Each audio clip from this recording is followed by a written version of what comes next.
तं ಬ್ರಹ್ಮ ಸರ್ವಶಕ್ತಿ ಏಕಂ ಈಡ್ಯಂ ಸರ್ವದೈವಿ ಸುಪ್ರೇಷ್ಠಂ. ಈಗ ಭೇದ ಜ್ಞಾನಕ್ಕೇನು ಸಾಕು, ಸ್ವರೂಪ ದರ್ಶನ ಆಗ್ತಿರ್ಲಿಕ್ಕೇ ಭೇದ ಗೊತ್ತಾಗುತ್ತೆ. ಆದ್ದರಿಂದ ಭೇದ ಅಂಬೋದು ಕಷ್ಟ, ಭೇದ ನೀವು ಹೇಳಕ್ಕೆ ಬರೋದಿಲ್ಲ, ಭಾರಿ ಕಷ್ಟ. ಅದಕ್ಕೆ ಅಭೇದ ಒಪ್ಪುಬಿಡಿ, ಸಿಂಪಲ್ ಆಗುತ್ತೆ ಅಂತ ಪ್ರಶ್ನೆ. ಈಗ ಅರ್ಥ ಆಯ್ತಾ? ಈಗ ಭೇದ ಒಪ್ಪೋದು ಭಾರಿ ಕಷ್ಟಪಡಬೇಕಾಗತ್ತೆ, ಅಭೇದ ವೆರಿ ಸಿಂಪಲ್ ಅಂತ. ಅವರಿಗೆಲ್ಲ ಅಭೇದರ ಭಾರಿ ಕಷ್ಟ ಗೊತ್ತಾ, ಅಭೇದ ಸುಲಭ ಅಂತ ಹೇಳ್ತಾರೆ ಕಡೆ. ಅವ್ರಿಗೆ ಒಂದು ಗೊತ್ತಿದೆ, ಅದು ನಮ್ಮಿಂದ ಭಿನ್ನ, ಅಷ್ಟು ಗೊತ್ತಿದೆ. ಮುಂದೆ ನಚ ಪಶ್ಚಾತ್ ಭೇದೋ ಜ್ಞಾಯತೆ ಇತ್ಯತ್ರ ಕಿಂಚಿನ್ ಮಾನ. ಒಂದು ವಸ್ತು ನೋಡಿ ಆಮೇಲೆ ಯಾರೋ ನೋಡ್ದ, ಫಸ್ಟ್ ನಾನಿವನು ಹೌದೋ ಅಲ್ಲೋ ಅಂತ ಯೋಚನೆ ಮಾಡಿ ಆಮೇಲೆ ಅಲ್ಲ ಅಂತ ತೀರ್ಮಾನ ಮಾಡಿ ಬೇರೆ ಅಂತ ಹೇಳ್ತಾನ. ನೋಡಿದ ತಕ್ಷಣ ಬೇರೆ ಅಂತ ಹೇಳ್ಬಿಡ್ತಾನೆ, ಹೊತ್ತಾನೆ. ಅಂದಮೇಲೆ ಅವ್ರು ಏನು ಹೇಳ್ತಾ ಗೊತ್ತಾ, ಭೇದ ನೀವು ಕಣ್ಕಂಡು ವಸ್ತು ಕಾಣಿಸುತ್ತೆ ಅಷ್ಟೇ, ಭೇದ ಕಾಣಿಸೋದಿಲ್ಲ. ನೀವು ಹೇಳ್ತೀರಿ ಅಂತಾನಿಲ್ಲ, ಭೇದ ಸಮೇತನೇ ವಸ್ತು ಕಾಣೋದು. ಎ ಅಂತಷ್ಟ ಏನೇ, ಬಿ ಅಂತಷ್ಟ ಬಿನೇ, automatically A is not B, B is not A. ಅದು ಬೇರೆ ಆಧಾರ ಬೇಕಿಲ್ಲ. ಎ ಆಗಿರೋದೇ ಎ ನಿರ್ಮಾಣ ಕಾರಣ, ಬಿ ಆಗಿರೋದೇ ಅದು ಭೇದಕ್ಕೆ ಕಾರಣ. ಸಿಂಪಲ್ ಅದು. ಬೇರೆ ಅವರೆಲ್ಲ ಅಲ್ಲಿ ಎರಡು ಶುರು ಮಾಡ್ತಾರೆ ಹೇಳೋದಕ್ಕೋಸ್ಕರ. ಎ ಬಿಗೆ ಏನು ಸಂಬಂಧ, ಏನು ಮಾಡಿ ದಾರಿ ತಪ್ಪಿಸ್ಬಿಡ್ತಾರೆ. ಅದಕ್ಕೆ ಹೇಳ್ತಾರೆ ಹಾಗೇನೂ ಅಲ್ಲ. ಭೇದೋ ಜ್ಞಾಯತೆ ನಹಿ ದೃಷ್ಟವಸ್ತುನಃ ಪುರುಷಸ್ಯ ತಸ್ಯ ವಸ್ತುವಂತರಾದ್ ಭೇದೆ ಸಂಶಯ ಕ್ವಚಿತ್ ದೃಷ್ಟ. ಜಗತ್ತಿನೊಳಗೆ ಯಾವುದೇ ಒಂದು ವಸ್ತು ಕಂಡವನು ಆ ವಸ್ತುವನ್ನು ತನ್ನಿಂದ ಬೇರೆ ಅಂತ ತಿಳ್ಕೊಳ್ಳೋದೇ ಇರಲಿಕ್ಕಾಗತ್ತಾ? ಬೇರೆಯವ್ರು ತಿಳ್ಕೊಳ್ಳೋದಕ್ಕಾಗತ್ತಾ? ಪೋಸ್ಟ್ ಮ್ಯಾನೇ ಹೇಳ್ತಾರೆ ನೀವು ಅವರಲ್ಲ ಅಂತ ಹೇಳೋದು, ಕಂಡು ಮಕ್ಕಳೇ ಹೇಳ್ತಾರೆ ಇವರಲ್ಲ ಅಂತ. ತನ್ನ ತಾಯಿ ಎಲ್ಲ ಅಂತ ಮಕ್ಕಳು ಗುರ್ಸೋದಿಲ್ಲ. ಎಲ್ಲರಿಗೂ ಭೇದಜ್ಞಾನ. ಮಕ್ಕಳಿಗೆ ಏನು ಗೊತ್ತಿದೆ, ಎಜುಕೇಷನ್ ಇದೆ ಹಾಗಿದ್ರೆ? ಭೇದಜ್ಞಾನ ಇಲ್ಲಿಂದ ಗೊತ್ತಾಯಿತು, ಸಾಕ್ಷಿಗೆ ಗೊತ್ತಾಗುತ್ತೆ ಭೇದಜ್ಞಾನ. Very simple. ಸುಖ ದುಃಖಾದಿಗಳು ಬಂದಾಗ ಸಾಕ್ಷಿ, ಬೇರೆ ಬಂದಾಗ ಬೇರೆ ಇಂದ್ರಿಯಗಳು. ಕ್ವಚಿತ್ ದೃಷ್ಟ ನಚ ಸರ್ವತೋ ವ್ಯಾವೃತ್ತಿ ಅನುಭವೇ ಸರ್ವಜ್ಞತ ಅಪೇಕ್ಷಿತ ಇತಿ ದೋಷಃ. ಅದು ಹಿಂದೆ ಹೇಳಿದ್ದಾರೆ. ಎಲ್ಲ ಗೊತ್ತಿರುತ್ತೆ, ಎಲ್ಲ ಗೊತ್ತಿರಬೇಕಾಗಿಲ್ಲ. ಕಾನ್ಸೆಪ್ಟ್ ವೈಸ್ ಎಲ್ಲ ಗೊತ್ತಾಗೋದಕ್ಕೆ ಏನು ಬೇಕಿಲ್ಲ, ಸರ್ವಜ್ಞತ್ವ ಬೇಕಿಲ್ಲ.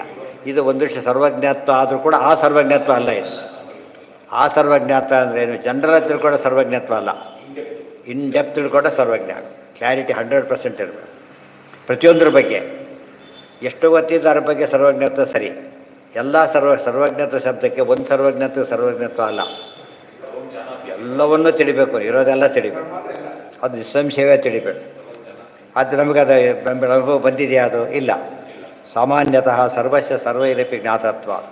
ಯಾವತ್ತು ಸರ್ವತೋ ಭೇದೋ ವಿಶೇಷತೋ ನ ಜ್ಞಾಯತೆ ತಾವ ಸ್ವರೂಪವೇವ ವಿಶೇಷತೋ ಜ್ಞಾತಂ. ಆದ್ದರಿಂದ ವಸ್ತುವಿಗೆ ಭೇದ ಬಂತು ಅಂತ ಕೇಳಿದರೆ ಕಾನ್ಸೆಪ್ಟ್ ಪ್ರಕಾರ ಅರ್ಥ ಆಗಿದೆ. ಇದು ಘಟ ಅಲ್ಲ, ಈ ಘಟದಿಂದ ಅಲ್ಲ, ಯಾವ ಘಟನೂ ಅಲ್ಲ. ಇದು ಲೋಟ ತೋರಿಸ್ಬಿಡ್ತಾರೆ.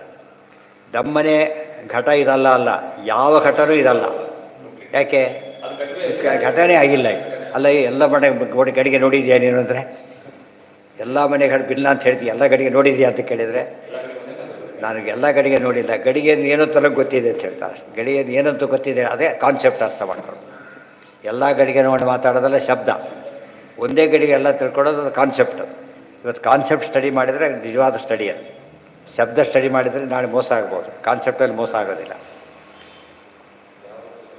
ಯಾವತ್ತು ಸರ್ವದೋ ಭೇದ ವಿಶೇಷವಾಗಿದೆ ನಹಿ ಜ್ಞಾತಾತ್ ವಸ್ತುನೋ ಅವ್ಯಾವೃತ್ತಿ ಕೇನಚಿತ್ ಶಂಕ್ಯತೆ. ಜ್ಞಾತವಾದ ವಸ್ತುವಿನಿಂದ ಭೇದ ಕಂಡೇ ಕಾಣುತ್ತೆ ಅವರಿಗೆ. ಯದಾತು ಸಂಶೀಯತೆ ತದಾಪಿ ಕುತಶ್ಚಿತ್ ವ್ಯಾವೃತ್ತಮೇವ ಜ್ಞಾಯತೆ. ಇನ್ನೊಂದು ಸ್ವಾರಸ್ಯ, ಯಾರೋ ಬಂದರೆ, ಇಷ್ಟು ಜನ ಗೊತ್ತಿದ್ದವರು ಬಂದರು, ನೀವು ಅವ್ರವ್ರು ಅಂತ ಹೇಳಿಬಿಟ್ಟ, ನೀವು ಅವರಲ್ಲ ಅಂತ ಹೇಳಿದ್ರೆ ಸರಿ ಹೋಯಿತು.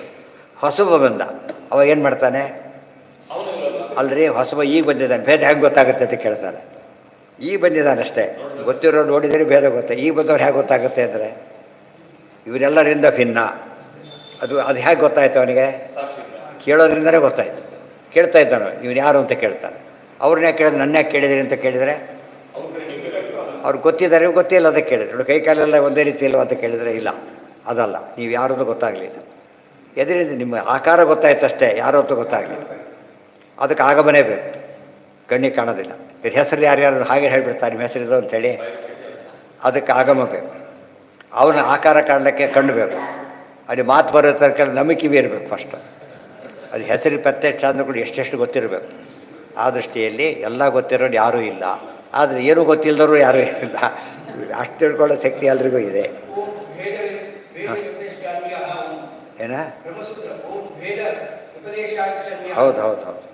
ಏಕಾಸ್ತ ಕುತಶ್ಚಿತ್ ಅವರತ್ವೇ ಜ್ಞಾಯತೆ. ಅದಕ್ಕೆ ಏನೇ ಕೇಳಿದ್ರು ಮಕ್ಕಳು ಕೂಡ ಏನು ಗೊತ್ತಿರೋ ಇದಲ್ಲ ಅಷ್ಟು ಗೊತ್ತು ಅವ್ರಿಗೆ. ಅಷ್ಟು ಹೇಳ್ಬಿಡ್ತೀವಿ ಇವರಲ್ಲ ನಮ್ಮವರಲ್ಲ ಇಷ್ಟು ಗೊತ್ತಿದೆ ಯಾರೋ ಅದೆಲ್ಲ ನಂಗೆ ಗೊತ್ತಿಲ್ಲ ಬಟ್ ಇವ್ರು ನಮ್ಮವರಲ್ಲ ಅಷ್ಟು ಗೊತ್ತು. ಅವರು ಬೇರೆ ಅಂತ ಗೊತ್ತಾಗ್ಲಿಕ್ಕೆ ಅವ್ರು ಯಾರದ್ದು ಗೊತ್ತಾಗಬೇಕಾಗಿಲ್ಲ. ಇದು ಗೊತ್ತಾಗಿದ್ರೆ ಇದರಿಂದ ಬೇರೆ ಆದ ತಕ್ಷಣ ಏನಾಗುತ್ತದ ಬೇರೆ ಆಗುತ್ತೆ ಅಷ್ಟೇ. ಅವ್ರು ಅಂದರೆ ಯಾಕೆ ಅವ್ರಿಗೆ ಇದೆಲ್ಲ ತಿಳ್ಕೊಬೇಕು ಕಾನ್ಸೆಪ್ಟ್ ಈಗ ಅರ್ಥ ಆಗುತ್ತೆ. ಅವ್ರಿಗೆ ಶಬ್ದ ಏನು ಮಾಡ್ತಾರೆ ಗೊತ್ತಾ ಮುಂದೆ ಬರುತ್ತೆ ಯಾಕೆ ಕನ್ಫ್ಯೂಸ್ ಮಾಡ್ತಾರೆ ಅಂತೇಳಿ ಅದು ತುಂಬ ಉತ್ತರ ಕೊಡೋಕ್ಕೂ ಸಿಕ್ಕಾಕೊಂಡ್ಬಿಡ್ತಾರೆ. ಅಲ್ಲಿ ಏನು ಮಾಡಬಾರ್ದು ನಾವು ಅದನ್ನು ಕೋಟಾ ಡಾಕ್ಯುಮೆಂಟ್ ಒಪ್ಪಲೇಬಾರ್ದು ಫಸ್ಟ್ ಅದನ್ನು. ಅದು ಸಿಂಪಲ್ ಅದು ಒಪ್ಪಿದ ಮೇಲೆ ಏನಾಗುತ್ತೆ ಈಗ ಶುರುವಾಗುತ್ತೆ ಗಲಾಟೆಗಳು. ಅದು ಒಪ್ಪಲೇಬಾರ್ದು ನೋ ಇದು ಶಾಸ್ತ್ರನೇ ಅಲ್ಲ ಫಸ್ಟ್. ಅದಕ್ಕೆ ಕೋರ್ಟ್ ಮಾರ್ಕ್ ಮಾಡೋದು ಅಂತ ಹೇಳ್ತಾರಲ್ಲ ಅದು ಮಾರ್ಕ್ ಮಾಡಿದ ರೆಕಾರ್ಡ್ ಅಂತ ಒಂದು ಸಲ ಮಾರ್ಕ್ ಆದಮೇಲೆ ಏನಾಗುತ್ತೆ ಅದು ರೆಕಾರ್ಡ್ ಆಗಿಬಿಡುತ್ತೆ. ಅದಕ್ಕೆ ಒಪ್ಪೋದಿಲ್ಲ ಅವ್ರು ಏನು ಮಾಡ್ತಾರೆ ಇನ್ನೊಬ್ಬ ಲಾಯರು ಉದಾಹರಣೆ ಅಡ್ಜಸ್ಟ್ ಆಗಿರೋ ಒಪ್ಕೊಂಡ್ಬಿಡ್ತಾರೆ ಮಾಡಿಸ್ತೀವಿ ಆಮೇಲೆ ದೊಡ್ಡ ಪ್ರಾಬ್ಲಮ್ ಕ್ರಿಯೇಟ್ ಆಗಿದೆ.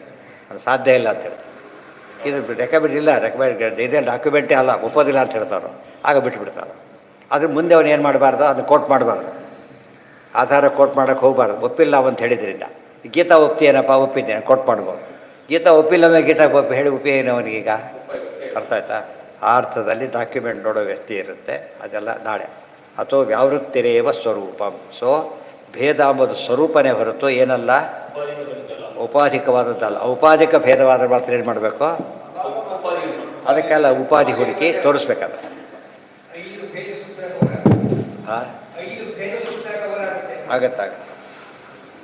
ಸರ್ವೇಂದ್ರಿಯ ಪ್ರೇರಕೇಣ ಶ್ರೀಪ್ರಾಣಪತಿನೇರಿತ ಯಲವೋ ಚಮಹಂ ತೇನ ಪ್ರಿಯತಾಂ ಕಮಲಾಲಯ